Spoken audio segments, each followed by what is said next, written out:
হাতে। কিছুক্ষণ, বাস কিছুক্ষণ। কেন গুরুমা? কেন?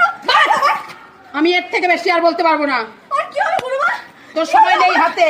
বলে যান গুরুমা, বলে যান। কি হয়েছে? কান্দিস কেন? কি হয়েছে? আরে এক্ষুনি একটা কে গুরুমা না কে এক্ষুনি বলে গেল আমার কাছে নাকি আর কিছুক্ষণ সময় বাকি আছে, আমি মরে যাবো। তুই চিন্তা করিস না, আমি আছি। চল তুই। আমি মরে যাবো। চল তো, চল, তোকে এমন জায়গা রাখবো তোর কিচ্ছু হবে না। চল চল চল চল চল।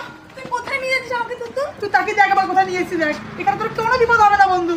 তুই তাকে কেন? আমি গুরুমাকে জিজ্ঞেস করে আছি।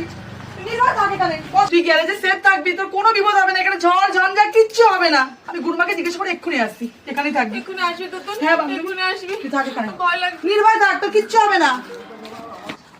গুরুমা, গুরুমা, আপনি আমার বান্ধবীকে কি বলেছেন গুরুমা?